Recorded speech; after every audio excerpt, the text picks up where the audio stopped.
Bienvenidos amigos una vez más a nuestro estudio bíblico de la suficiencia de Cristo.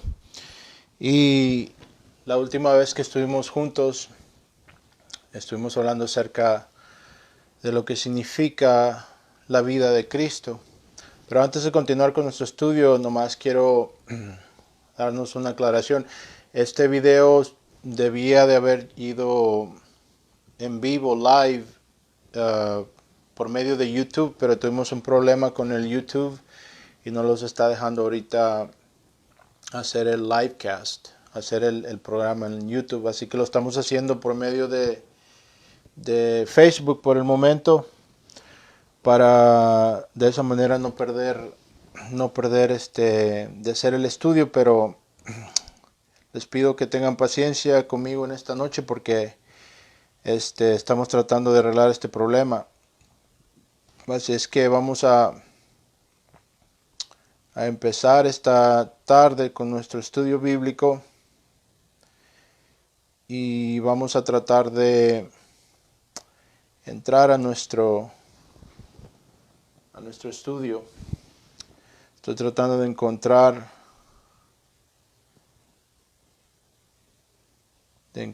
el programa en esta tarde.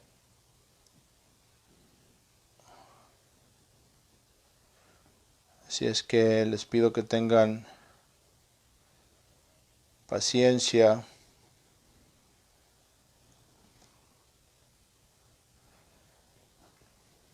Les pido que tengan paciencia en esta tarde. Así es que vamos a estudiar en esta tarde la suficiencia de Cristo para salvar. Tenemos mucho territorio por recorrer, así es que si ustedes ven esto en YouTube, lo voy a poner más tarde, si el Señor lo permite, en YouTube. Así es que vamos a empezar. Una de las preguntas más importantes para el creyente es: ¿cómo puedo saber que al final seré salvo?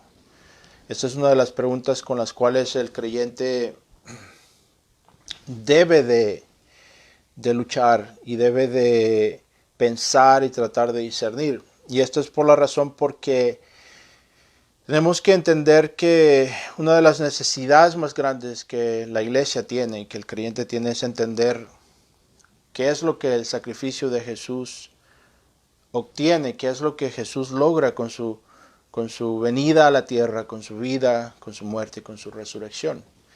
En las dos últimas lecciones que vimos primero que nada las circunstancias del hombre, la condición del ser humano, y a lo que nos referimos es en cuál condición queda el ser humano después de la caída. Después de la caída en el pecado, encontramos esto en Génesis capítulo número 3 y vemos que el hombre cae en pecado y por consecuencia se convierte en esclavo a su pecado. Es decir, la naturaleza del hombre se convierte en una naturaleza pecaminosa.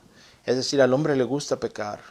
Desde que Adán pecó, Adán se convirtió en un pecador y su naturaleza se convirtió en esclava al pecado. Es decir, lo que al hombre le gusta es pecar. Esto es lo que a nosotros nos atrae. Esta es nuestra inclinación natural, es el pecado. Y dijimos que por consecuencia lo que esto significa es que nos hemos convertido en acreedores de la ira de Dios. Es decir, la Biblia nos llama enemigos de Dios por consecuencia del pecado. Y la triste realidad de la humanidad es que no podemos no pecar. Y la consecuencia de esta realidad es que como pecadores, y que nos gusta pecar, esto nos constituye en enemigos de Dios. Esto nos constituye en lo que la Biblia llama hijos de la ira. Y la consecuencia lógica de esta realidad es que si somos pecadores y esto nos convierte en hijos de la ira de Dios, es decir, estamos perdidos y condenados. Entonces, esto es importante para toda persona de entender, para el cristiano de entender esta condición del ser humano, es importante para entender qué es lo que Cristo ha hecho por nosotros. Porque la pregunta que hemos hecho en los estudios anteriores es la siguiente. ¿Qué es lo que Cristo logra con su venida, su vida, su muerte y su resurrección? Y dijimos que la respuesta a esta pregunta, cualquier cristiano puede decir que lo que Cristo logra es nuestra salvación. Y es absolutamente correcto. Pero tenemos que pensar en lo siguiente. Si esto es verdad, si Cristo logra la salvación, entonces la pregunta que debemos de hacernos es, ¿qué tan efectiva es esta salvación o qué es lo que abarca esta salvación? Porque esto es absolutamente fundamental para nuestro entendimiento de la fe y la cristiandad. ¿Qué es lo que significa que Cristo logró con su venida, su vida, su muerte y su resurrección? ¿Qué es lo que significa que Cristo logró nuestra salvación con ello? Y la intención aquí es que tengamos un entendimiento bíblico de lo que Cristo ha hecho. La razón es porque ahora en día existe mucha confusión en la iglesia protestante, en la iglesia evangélica. Hay muchas divisiones en la iglesia, a lo largo de la iglesia, y hay muchas sectas en la iglesia que son herejes, es decir, tienen un entendimiento legalista de lo que significa la salvación. Y esto tiene que ver con la gran confusión que existe entre cuál es el rol de las obras en la vida del creyente y cuál es el rol de Cristo y lo que Cristo hace, la obra de Cristo. Y lo que pasa muchas veces es que confundimos el rol de las obras y ponemos las obras como parte de la ecuación, es decir, ponemos las obras como parte de un factor denominador en nuestra salvación, es decir, nuestras obras toman parte en nuestra redención, en nuestra salvación, acorde a este entendimiento. Entonces, el propósito de nuestra serie, La suficiencia de Cristo, es buscar, indagar en la palabra y qué es lo que la palabra nos tiene que enseñar acerca de lo que Cristo ha hecho. ¿Qué es lo que Cristo logra? Y en este caso, en esta noche vamos a estar hablando acerca de qué es lo que Cristo logra con su muerte. En las dos últimas lecciones que hicimos, vimos que la condición del hombre es que el hombre es pecador y por consecuencia el hombre merece la ira de Dios, somos hijos de la ira. Y luego vimos cómo era necesario que Cristo viniese a vivir una vida de justicia, porque nosotros fallamos a cumplir con el estándar que Dios pone sobre su criatura, sobre el hombre, lo que Dios exige del hombre, lo cual es la santidad y la absoluta justicia. Es decir, el estándar de Dios es la perfección moral, como es reflejada a nosotros por medio de su ley, en la ley levítica y en la ley mosaica, es decir, los 10 mandamientos. Es decir, que el requerimiento que Dios pone para que el hombre pueda satisfacer el estándar de Dios, es decir, el requisito es que hayamos cumplido la ley de Moisés a cabalidad, los 10 mandamientos en este caso, y nunca los hayamos quebrantado. Ese es el estándar. Y ese estándar nos muestra, como dice Pablo en su carta a los Romanos, que es imposible para nosotros de cumplir. Entonces la vida de Cristo cumple esto. Cristo, el Señor Jesús, llena ese estándar. El Señor Jesús satisface ese requerimiento. Lo que el primer Adán falló a hacer, el Señor Jesucristo lo hace. Y de esa manera cumple con todos los requerimientos que Dios pone sobre el ser humano. Hablamos acerca de esto la última vez. Y vemos que Dios imputa, es decir, acredita los méritos de Cristo, la justicia de Cristo, todo el mérito que Cristo adquiere en su vida en la tierra. Dios la acredita a la cuenta del pecador en las bases de la fe. Esto es lo que Pablo dice en Romanos capítulo 3. Si lo leen empezando en el versículo 19 hasta el 26, esto es claro. Pablo dice que es en las bases de la fe que Dios justifica, que la justicia de Dios es revelada siendo aparte de la ley, siendo testificada por la ley y los profetas. Es ahora revelada en Cristo por medio de la fe, Dios justifica al pecador. Entonces hablamos acerca de esto. Y vamos a regresar a este tema porque esto todo está conectado. Pero en esta noche vamos a estar hablando acerca de qué es lo que significa la muerte de Cristo y qué es lo que Cristo logra con su muerte. Esa es la pregunta delante de nosotros en esta noche. Así que vamos a entrar rápidamente en esto. Lo primero que tenemos que entender es que la muerte de Cristo, este es un entendimiento fundamental. Lo primero que tenemos que entender es que la muerte de Cristo fue planeada por Dios. Ahora esto es algo difícil porque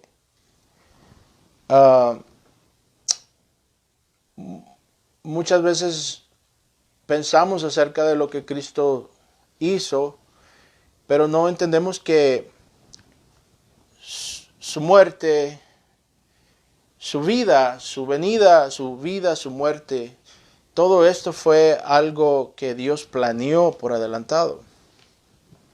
Ahora esto es importante porque tenemos que entender que la muerte de Cristo no es una tragedia que sucede al azar. Es decir, no es simplemente un acto de mala suerte.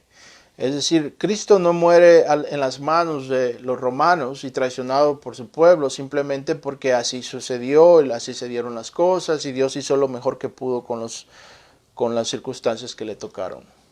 Eso no es lo que la Biblia nos indica. Por ejemplo, el apóstol Pedro, en su discurso del día de Pentecostés, en el capítulo número 2 del libro de los Hechos, describe la soberanía de Dios sobre este hecho, es decir, la muerte de Cristo. Pedro describe que este hecho fue el plan de Dios, fue planeado por Dios de antemano. Así es que tenemos que ser fieles al texto. Vamos al libro de Hechos, el libro de los Hechos, en el capítulo número 2, y empezando en el versículo número 22, vemos que Pedro les describe esta realidad y lo que Dios ha hecho por medio de su Hijo. Pedro le dice a los israelitas, les dice: varones israelitas, escuchad estas palabras. Jesús el Nazareno, varón confirmado por Dios entre vosotros con milagros, prodigios y señales, que Dios hizo en medio de vosotros a través de él, tal como vosotros mismos sabéis. Dice Pedro en el versículo 23, escuchen bien lo que dice. A este, esto es decir, refiriéndose al Señor Jesucristo, a este quien fue entregado por el plan predeterminado y el previo consejo de Dios, a él clavasteis en una cruz por manos de impíos y le matasteis, dice Pedro. Entonces tenemos que ver lo que Pedro está diciendo y tenemos que entender que tocante a la interpretación del texto, de cualquier texto bíblico, tenemos que entender que la Biblia busca ser clara. Tenemos que entender que la Biblia es un libro sobrenatural que es inspirado por el Espíritu Santo, es decir, su origen. Su origen es sobrenatural, es decir, viene de Dios. Pero de la manera en que Dios escribe este libro, sigue las reglas de lectura y de escritura que usamos en cualquier otro libro. Es decir, Dios usa palabras entendibles y el autor, en este caso Lucas y cualquier otro autor de la Biblia, busca presentar un testimonio de lo que tomó lugar. Es decir, hay una intención del autor. Ahora esto es importante. ¿Por qué? Porque ahora en día hay muchas personas que quieren darle a la Biblia un significado alegórico o simplemente no dejan a la Biblia decir lo que está diciendo, le interponen o le sobreponen interpretaciones personales o imaginaciones o preferencias sobre el texto.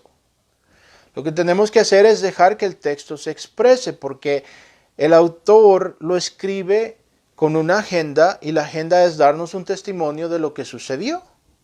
Entonces, en este caso, la agenda del autor, quien está describiendo lo que Pedro dijo, nos está dando a nosotros la intención de Pedro en su declaración. ¿Cuál es? Dar testimonio de lo que tomó lugar. sobre la muerte de nuestro Señor Jesucristo. Pedro dice que quien fue traicionado por ellos, quien fue entregado por el plan predeterminado, dice Pedro, predeterminado y previo consejo, en algunas traducciones va a decir la sabiduría, de acuerdo a la sabiduría de Dios o acorde al consejo de Dios. Lo que esto quiere decir que esta predeterminación, es decir, la muerte de nuestro Señor Jesucristo, el plan de Dios, no surge porque Dios ve en el futuro y ve lo que va a suceder y Dios se acopla a lo que va a tomar lugar. Porque esto pondría a Dios bajo las circunstancias bajo el dominio de las circunstancias, y este no es Dios. Como decía el fallecido doctor R.C. Sproul, si Dios es Dios, entonces por consecuencia sigue que Dios es soberano. Esta es la consecuencia lógica. Si Dios es soberano, si Dios es Dios, Dios es absolutamente soberano, Él no sufre frustración. Entonces lo que aquí quiere decir, lo que Pedro está diciendo es que la muerte de nuestro Señor Jesucristo, lo que fue su traición y la manera en que Él fue crucificado, fueron el resultado del consejo interno de Dios, es decir, acorde a lo que Dios deseó que sucediera. Ahora esto es importante para nosotros entender porque esto nos ayuda a tener un concepto bíblico de la deidad, es decir, a tener un concepto bíblico de quién es Dios. Esto es absolutamente importante. Dice Pedro que Él fue entregado por el plan predeterminado de Dios y previo consejo de Dios. Dice, a Él clavaste en una cruz por manos de impíos y le mataste. Entonces tenemos que entender que la muerte de Jesucristo no es un accidente que sucede, pero es el plan de Dios, es decir, es el resultado del plan de Dios. Ahora, por ejemplo, vemos que el profeta Isaías nos dice en el capítulo 53 lo siguiente, dice, pero quiso el Señor quebrantarle, sometiéndole a padecimiento. Esto es lo que nos dice el profeta Isaías. Dice, pero quiso el Señor, es decir, fue la voluntad de Dios. Y aquí el profeta está hablando acerca de los sufrimientos y los padecimientos del Mesías que habría de venir. Isaías escribe estas palabras aproximadamente 700 años antes de Cristo. Y ya aquí el testimonio del profeta es tal que dice que fue la voluntad de Dios quebrantarle, sometiéndole al padecimiento. Entonces aquí es importante de destacar, de nosotros darnos cuenta que 700 años antes de que estos acontecimientos, es decir, la muerte de nuestro Señor Jesucristo en la crucifixión, tomase lugar, ya esto había sido escrito y predeterminado por Dios, que así habría de suceder. Por ejemplo, el mismo Señor Jesucristo lo dice en Mateo capítulo 26, versículo 24. El Señor Jesucristo dice, el Hijo del Hombre se va según está escrito de Él. Esas son las palabras de Cristo. Y aquí es en referencia a lo que le va a suceder a Él. Dice, el Hijo del Hombre, por cierto que este título, el Hijo del Hombre, es el título preferido que el Señor Jesucristo usa para referirse a sí mismo. Este título nos es dado a nosotros. Aparece por primera vez en las Escrituras allá en el libro de Daniel. Entonces vemos que el Señor Jesucristo dice, el Hijo del Hombre se va según está escrito de Él. Pero dice, ay de aquel hombre por quien el Hijo del Hombre es entregado. Mejor le fuera a ese hombre no haber nacido. Entonces vemos aquí que en este texto nos es presentado la soberanía de Dios y a la vez nos es presentada la responsabilidad de la criatura. Lo que queremos decir es que el hecho que Dios sea soberano y todas las cosas que toman lugar están y resultan y suceden acorde a lo que Dios ha determinado, es decir, a lo que Dios ha predispuesto que va a tomar lugar. A pesar de que esta es una realidad, Dios aún así mantiene a su criatura, es decir, al hombre, responsable por sus decisiones y acciones. Y esto es importante para nosotros de entender. Es importante de entender porque hay muchas personas que elevan la soberanía de Dios y anulan la responsabilidad del individuo. Tenemos que entender que si Dios es soberano y por consecuencia decimos que entonces el hombre no es responsable porque el hombre simplemente está haciendo lo que Dios ha determinado, entonces el castigo y la responsabilidad y la culpabilidad y todas estas cosas no tienen ningún sentido. Entonces tenemos que entender que en la soberanía de Dios y en la gran sabiduría de Dios, Dios hace y ordena todo lo que sucede y lo que va a tomar lugar, pero Dios lo hace de tal manera que no deja a la criatura sin responsabilidad de sus actos y de su pecado. Ahora esto es importante para nosotros entender. Ahora, número 2, tenemos que entender que la muerte de Cristo fue un sacrificio y fue una sustitución. Tenemos que entender que la muerte de Cristo fue un sacrificio y fue una sustitución. Ahora, ¿por qué es esto importante? Bueno, es importante porque esto nos explica qué es lo que toma lugar. ¿Qué es lo que toma lugar en la crucifixión de Cristo? Esto nos explica qué es lo que toma lugar en la crucifixión de Cristo. Ahora, esto es importante para nosotros entender. ¿Qué es lo que toma lugar en la crucifixión de Cristo? Por ejemplo, vamos a Juan. El Evangelio de Juan en el capítulo número 1, en el versículo 28, vemos que Juan el Bautista nos da un testimonio acerca de Cristo y su identidad. Dice, estas cosas sucedieron en Betania, al otro lado del Jordán, donde Juan estaba bautizando. Al día siguiente vio Juan a Jesús que venía hacia él y dijo, he ahí el Cordero de Dios que quita el pecado del mundo. Juan usa un término muy interesante. Esto nos presenta con una imagen. Esto invoca la imagen del Antiguo Testamento, del sistema de expiación que se usa en el Antiguo Testamento, donde el cordero se usaba como un animal de expiación. El cordero era sacrificado como una ofrenda, como un sacrificio por los pecados. Por ejemplo, esto lo vemos de ejemplo. Este cuadro nos es presentado en la Pascua, donde el cordero es sacrificado de parte del pueblo de Israel.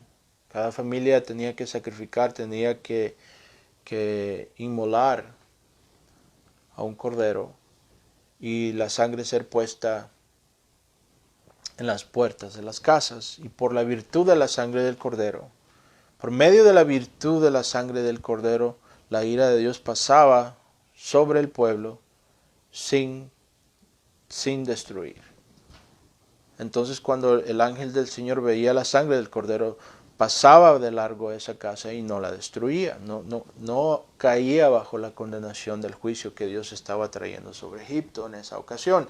Esto nos presenta una imagen nos presenta un cuadro de lo que Juan está hablando. Por ejemplo, el profeta Isaías en describir la función, describiendo la función del Mesías y los padecimientos del Mesías, dice lo siguiente. Esto es en Isaías, empezando en el versículo número 7. Isaías dice: Él fue oprimido y afligido, pero no abrió su boca. Como cordero que es llevado al matadero y como oveja que ante sus trasquiladores permanece muda, no abrió su boca. Aquí vemos que Isaías usa el mismo lenguaje para describir a este cordero que Juan está señalando, el cordero que quita el pecado del mundo. Por ejemplo, en el versículo número 4, escribiendo lo que hace, escribiendo el rol del Mesías, de ese cordero, y cómo este siervo del Señor, este Mesías, sirve como sustituto de su pueblo. Escuchen bien lo que dice, empezando en el versículo número 4. Isaías 53, versículo 4 dice: Ciertamente Él llevó nuestras enfermedades y cargó con nuestros dolores. Ahora, hay muchas personas que usan este pasaje para abogar por una teología de la prosperidad y le dicen a la gente que porque Jesús llevó nuestras enfermedades y cargó con nuestros dolores, ahora todo creyente ya no va a experimentar enfermedades y dolores. Esto es erróneo, porque lo que aquí está en mente, lo que el autor lleva en mente, el profeta, es que Él llevó las miserias de nuestro pecado y los dolores a los cuales nos hemos convertido víctimas por causa de nuestro pecado. Estas cosas Él las lleva sobre de Él.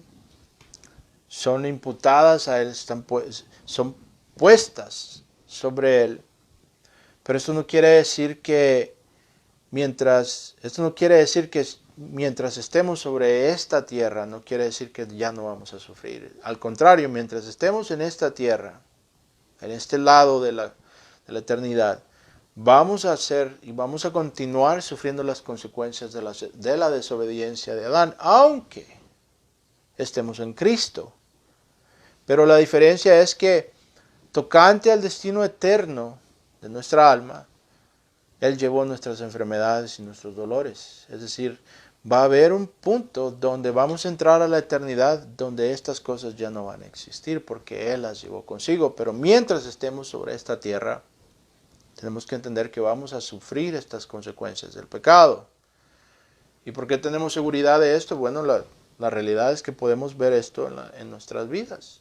¿Cuántos de nosotros, aunque somos cristianos, aún seguimos sufriendo las consecuencias de vivir en un mundo que es caído, un mundo que es plagado por el pecado?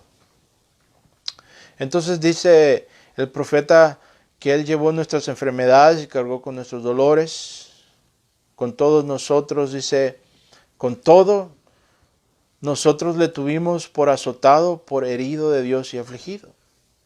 Es decir, el profeta aquí está describiendo la actitud de los sacerdotes y de los líderes religiosos.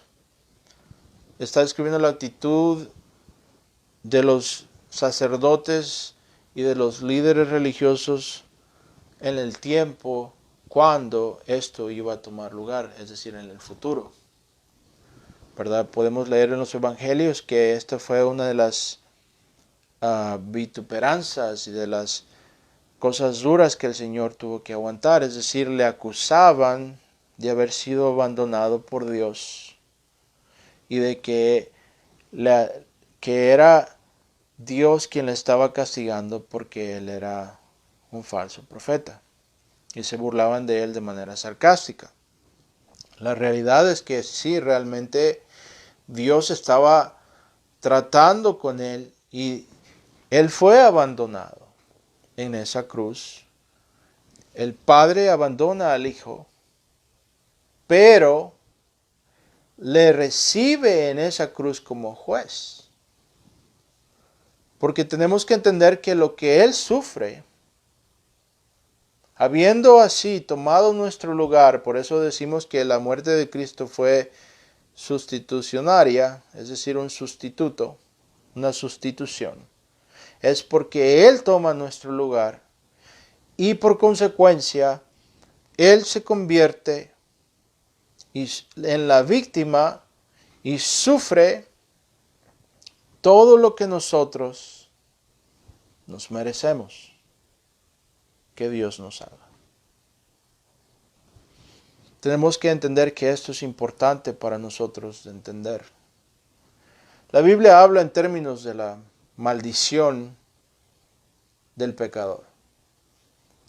La Biblia dice que toda alma que peca es maldita y que todo aquel que quebranta la ley de Dios merece la ira de Dios. Entonces, Él al tomar nuestro lugar y al llevar nuestras enfermedades y nuestros dolores, entonces Él al tomar nuestro lugar se convierte entonces en el recipiente de la ira de Dios que nosotros nos merecemos, porque Él nos está sustituyendo en esta muerte y en esta crucifixión, en este calvario. Entonces, en la descripción de su rol como sacrificios de sustitución, dice el profeta Isaías, en el versículo 5 del capítulo 53, dice, mas Él fue herido, dice, escuchen bien, por nuestras transgresiones, molido por nuestras iniquidades. El castigo por nuestra paz cayó sobre Él, y por sus heridas hemos sido sanados. Entonces, lo que tenía que suceder, lo que merecemos, lo que nos merecemos de Dios, Él lo recibe en nuestro lugar. Esto es lo que el profeta está diciendo. Así como en la Pascua el cordero era inmolado, es decir, sacrificado de parte de cada una de las familias del pueblo de Dios, y por virtud de su sangre, la ira de Dios pasaba sobre su pueblo sin destruirles.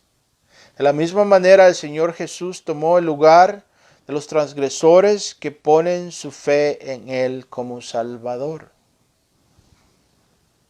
La ley de Dios demanda, escuchen bien, la ley de Dios demanda la vida como pago a Dios por consecuencia del pecado, por pecar en contra de Él.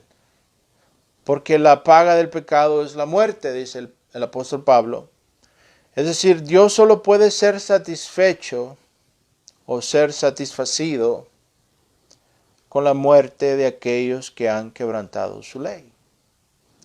Ahora tenemos que entender que cuando la Biblia habla acerca de la muerte, no solamente está hablando del dejar de existir, la muerte física, pero cuando la Biblia habla acerca de la muerte, está hablando acerca de la muerte espiritual y de las consecuencias de esa muerte espiritual.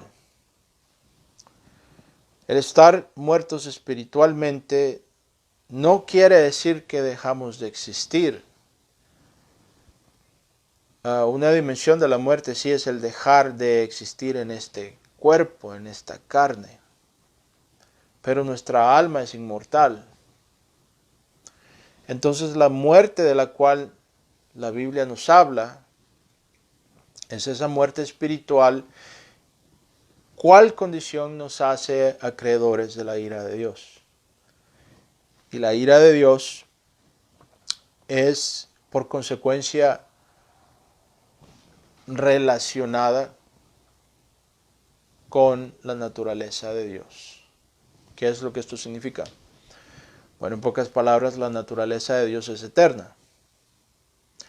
Entonces la ira de Dios de igual manera es eterna y requiere eterna satisfacción. Es por eso que lo que la Biblia llama el infierno, el lago de fuego, es algo que dura por toda la eternidad, porque Dios requiere una satisfacción eterna. Entonces, solamente alguien que es completamente santo puede satisfacer la ira de Dios completamente. Y este alguien es el Señor Jesucristo. Escuchen, por ejemplo, el apóstol Pablo describiendo lo que Cristo logra por medio de su muerte. Escuchen bien. Vayan a Colosenses capítulo número 1, empezando en el versículo 21. El apóstol Pablo describe lo que la muerte de Cristo logra, que es lo que Cristo logra con su muerte. Dice Pablo en el versículo 21, en otro tiempo ustedes, por sus actitudes y sus malas acciones, estaban alejados de Dios y eran sus enemigos. Es decir, lo que Pablo está diciendo es que porque hemos pecado en contra de Dios, esto nos ha convertido en enemigos de Dios. Nos ha alejado de Él. Muchas veces escuchamos hablar acerca de la paternidad universal de Dios. Es decir, escuchamos a veces a la gente decir, Dios es el Padre de todos. Dios es el Padre de todos. Dios es el Padre de todos los hombres. En realidad, la Biblia nos dice que Dios es el Creador de todos. Pero Padre, Dios se describe solamente de aquellos que están en Cristo. Esto lo vemos, por ejemplo, en el Evangelio de Juan. Cuando Juan dice, empezando en el versículo 11 al 12, el primer capítulo, dice Juan que Él vino a lo que era suyo, refiriéndose al pueblo de Israel. Pero lo de Él no le reconoció, no le recibieron. Mas sin embargo, dice Juan, aquellos que le recibieron, aquellos que creyeron en Él, a ellos Dios les ha dado potestad, dice, de ser hijos de Dios. Dice, no por voluntad de varón alguno, o por sangre, pero por la voluntad de Dios. Entonces lo que esto nos indica es que esta paternidad de Dios es solamente para aquellos que están en Cristo. Y esto es lo que Pablo está diciendo. En otro tiempo ustedes, por su actitud y malas acciones, estaban alejados de Dios y eran sus enemigos. Entonces tenemos que entender que esta es nuestra condición, aparte de Cristo, esta es la condición del mundo. Somos enemigos de Dios, estamos alejados de Él. Necesitamos ser reconciliados a Dios. Esto es importante para nosotros de entender. Entonces, la pregunta es, ¿cómo somos reconciliados a Dios? Somos reconciliados a Dios por medio de nuestras buenas obras, por medio de nuestros méritos, o somos reconciliados a Dios por medio de la obra de Cristo. Solamente hay dos posibilidades, y esto es lo que tenemos que entender. Vamos a ser reconciliados a Dios por nuestras obras, por nuestros propios méritos, o vamos a ser reconciliados a Dios por medio de la obra de su Hijo Jesucristo. No hay otra opción. Entonces Pablo dice, escuchen bien en el versículo 22, Colosenses 1:22, escuchen bien, dice Pablo, pero ahora Dios, a fin de presentarlos santos, intachables e irreprochables. ¿Verdad? Lo que Pablo está diciendo es, ahora Dios, con el propósito, esto es lo que Pablo quiere decir. Dice, pero ahora Dios a fin, es decir, con el propósito de presentarlos, es decir, los creyentes en Colosi, los creyentes, los colosenses, por ende, por consecuencia, todos los creyentes, todos los que están en Cristo. Dice, pero ahora Dios, a fin de presentarlos santos, intachables e irreprochables delante de Él. Es decir, el que nos va a presentar santos, intachables e irreprochables va a ser Dios mismo y nos va a presentar delante de Él de esta manera. La pregunta es ¿cómo Dios va a lograr eso? La respuesta nos la da Pablo. Hicimos una pregunta, ¿cómo seremos reconciliados a Dios?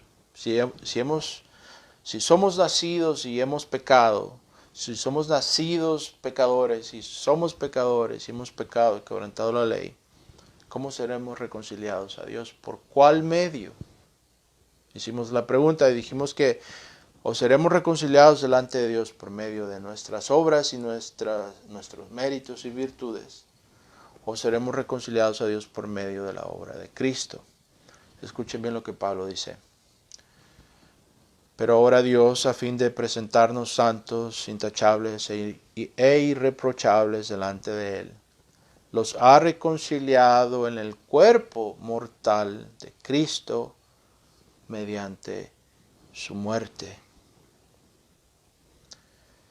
Dice Pablo, siempre y cuando se mantengan firmes en la fe, bien cimentados y estables sin abandonar la esperanza que ofrece el Evangelio. ¿Qué es, o mejor dicho, cuál es la esperanza acorde a lo que Pablo está diciendo que no debemos de abandonar? Porque vemos que en el versículo 23 Pablo pone una cláusula de condición, una condición. Es decir, para ser presentados ante Dios por Él mismo, santos, intachables e irreprochables, Pablo dice que debemos permanecer firmes en la fe. Ahora habrá quien diga, bueno, ya ve hermano, que está diciendo que debemos creer y debemos de mantenernos fieles.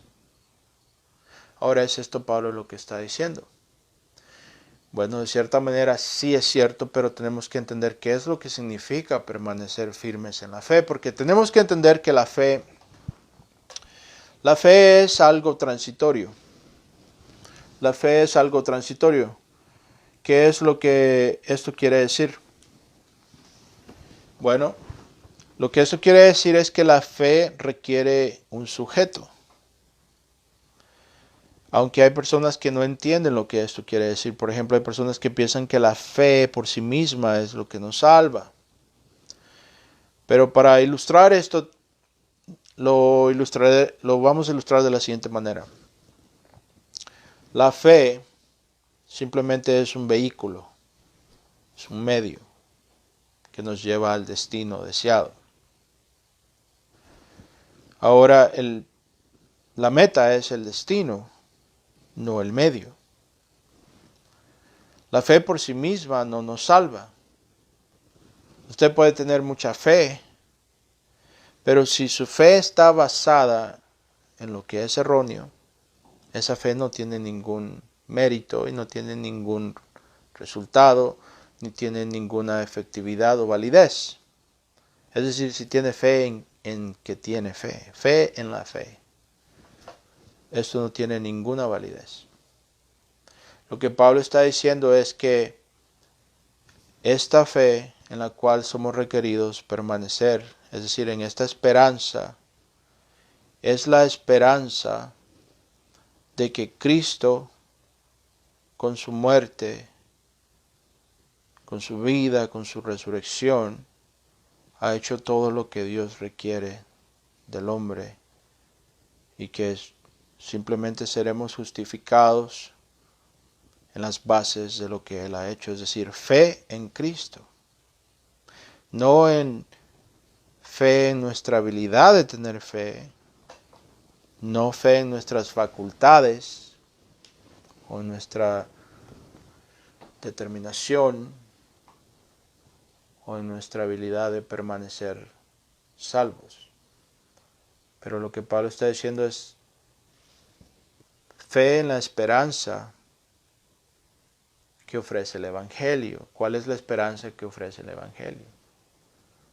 La esperanza que ofrece el Evangelio es que Cristo vino a la tierra y vino a hacer todo lo que el hombre no puede hacer por sí mismo.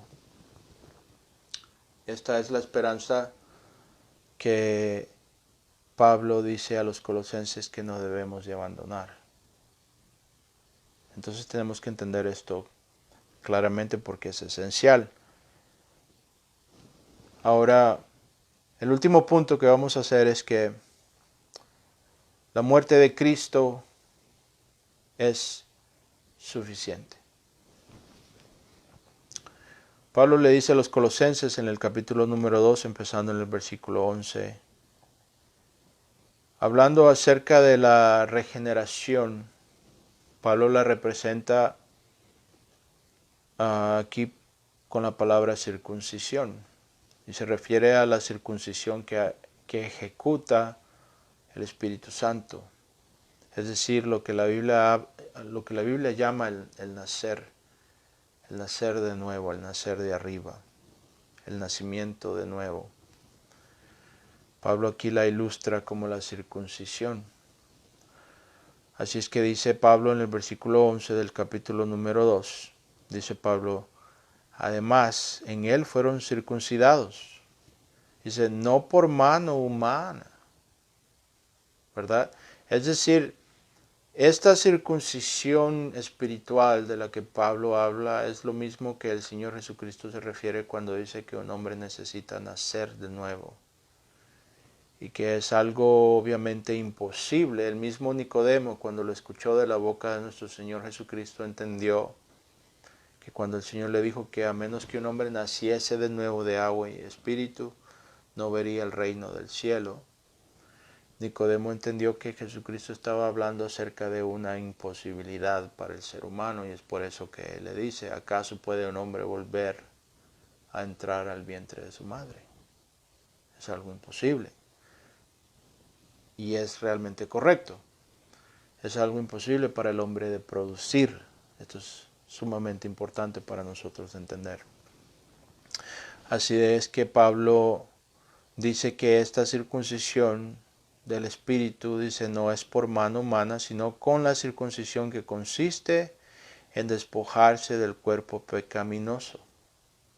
Eso es imposible para el hombre, pero es posible para Dios. Eso es lo que la Biblia llama el nacer de nuevo y lo que es conocido teológicamente como la regeneración del Espíritu. Esta es la marca distintiva de todo aquel que realmente está en Jesucristo. Como Pablo lo pone en su segunda carta a los Corintios, en el capítulo número 5, versículo 17, dice Pablo, mirad, que todo el que está en Cristo Jesús, dice, nueva criatura es. Lo viejo se ha ido y lo nuevo ha venido. Pablo dice en el versículo 12, Colosenses 2:12 dice, ustedes la recibieron, es decir, esta circuncisión del Espíritu, al ser sepultados con él en bautismo, en él también fueron resucitados, dice, mediante la fe en el poder de Dios, quien lo resucitó de entre los muertos, dice Pablo. Antes de recibir esa circuncisión, ustedes estaban muertos en sus pecados. ¿Cuál es la condición del ser humano? Dice Pablo, muertos en sus pecados. Mas, sin embargo, dice Pablo, Dios nos dio vida en unión con Cristo al perdonarnos todos los pecados. ¿Cuántos pecados? Todos. Absolutamente todos. No, hermano, es que mire, yo creo que Cristo me perdonó los pecados de antes, pero ahora tengo que hacer buenas obras si quiero permanecer salvo. Eso no es lo que Pablo está diciendo. Pablo está diciendo que Él nos perdonó todos los pecados. Dice versículo 13, antes de recibir esa circuncisión ustedes estaban muertos en sus pecados. Es decir, antes de recibir el nacimiento de arriba, antes de ser nacidos de nuevo, antes de haber sido tocados por el Espíritu Santo, estaban muertos en sus pecados. Mas sin embargo Dios nos dio vida. ¿Qué nos dio Dios? Dice Pablo, nos dio vida en unión con Cristo al perdonarnos todos los pecados y anular la deuda que teníamos pendiente por los requisitos de la ley. ¿Verdad? Esta es la deuda que todo hombre tiene tocante a la ley. Todos hemos quebrantado los 10 mandamientos y somos culpables delante de Dios. Entonces dice Pablo, Dios anuló, dice, la deuda que teníamos pendiente por los requisitos de la ley. Él anuló el certificado de deuda que estaba en nuestra contra. ¿Verdad? Pablo aquí nos está diciendo que había un certificado. Este es una acta de acusación. Este es un lenguaje jurídico. Lo que Pablo está diciendo es que existía una acta de acusación en nuestra contra. Este era un certificado en nuestra contra. Entonces, ¿qué es lo que Dios hizo con este certificado? Esa es la pregunta. ¿Qué es lo que Dios ha hecho con este certificado? Dice Pablo, Él anuló el certificado de deuda por los quebrantamientos de la ley que estaba en nuestra contra, clavándole en la cruz. Colosenses 2:14. Clavándole en la cruz. Ahora, la pregunta que vamos a hacer es la siguiente. Acorde a este verso, ¿qué fue lo que la muerte de Cristo logró? Acorde a este verso, ¿qué fue lo que la muerte de Cristo logró? ¿Qué es lo que la muerte de Cristo logra? Acorde a este verso. Dice Pablo, versículo 13, Colosenses 2:13, escuchen bien. Sin embargo, Dios nos dio vida en unión con Cristo al perdonarnos todos los pecados y anular la deuda que teníamos pendiente por los requisitos de la ley. Él anuló el certificado de deuda que estaba en nuestra contra, clavándole en la cruz.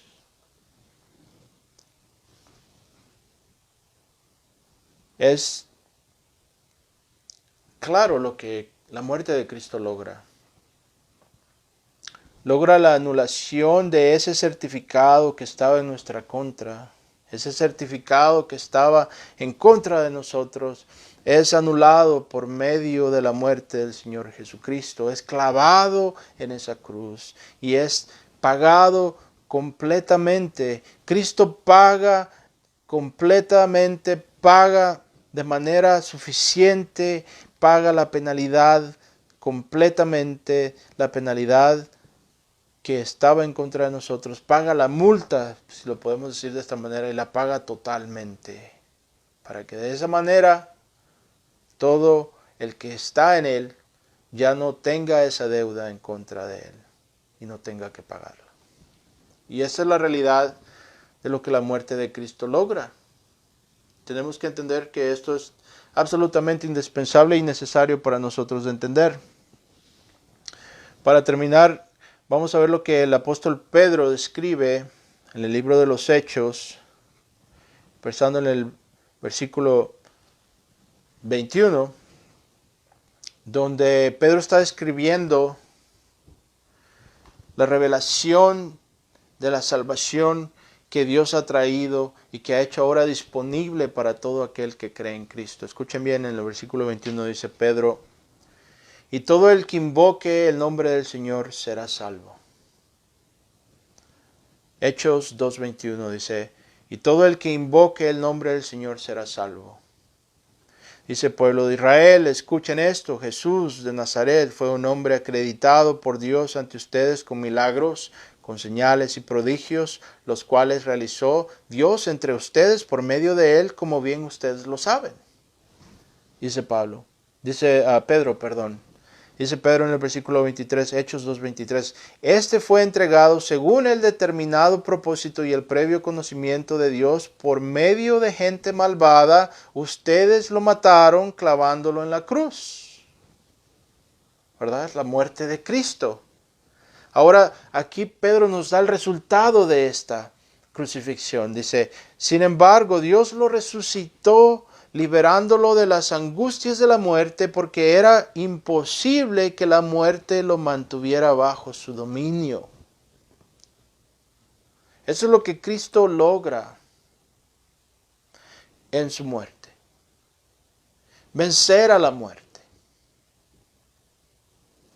El apóstol Juan nos dice en su evangelio, citando las palabras de Cristo mismo, escuchen bien. Dice Juan 5:24, ciertamente les aseguro que el que oye, escuchen bien, ciertamente les aseguro que el que oye mi palabra y cree al que me envió.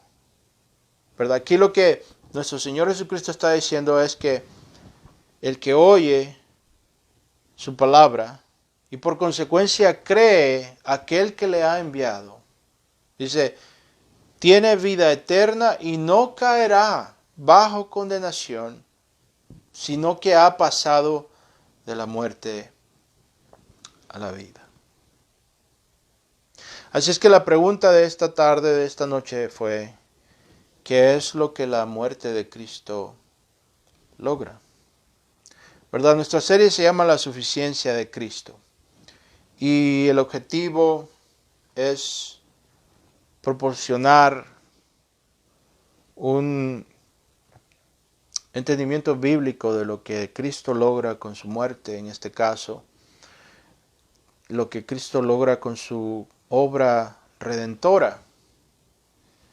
Y con eso nos referimos a su venida, a su vida, a su muerte y su resurrección. ¿Qué es lo que Cristo ha logrado?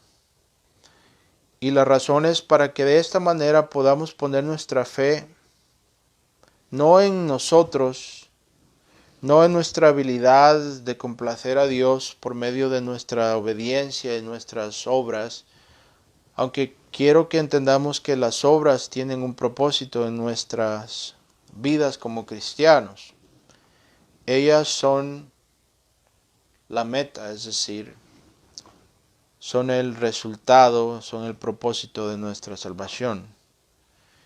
Debemos de hacer buenas obras no para ser salvos, pero porque somos salvos. Entonces, debemos de hacer buenas obras, no como la condición para ser salvos, pero como el resultado de haber sido salvos. Esto es importante, es una distinción muy importante. No por medio de obras que hemos hecho, mas sin embargo para obras. No estoy negando la necesidad que tenemos de hacer obras, pero lo que sí estoy negando es la necesidad de las obras para ser salvos. Esto es una distinción fundamental que todo cristiano tiene que entender. Y este es un punto de confusión para muchos ahora en día. Así es que tenemos que entender que las palabras de Cristo son plenas y ciertas. Ciertamente les aseguro que el que oye mi palabra y cree en el que me ha enviado, tiene vida eterna. No dice tendrá vida eterna, no dice tal vez si se porta bien, dice tiene vida eterna. Y no caerá bajo condenación, sino que ha pasado de la muerte a la vida. Así es que aquí nos queda bien claro qué es lo que en este caso la muerte de Cristo logra. Y vamos a terminar aquí. Y bueno, les pido que si encuentran este estudio de edificación y fiel a la palabra de Dios y de honra a Cristo, que nos ayuden a compartirlo con el cuerpo de Cristo y de esa manera poder diseminar la sana doctrina. Este es el objetivo de nuestra organización, de nuestro ministerio. La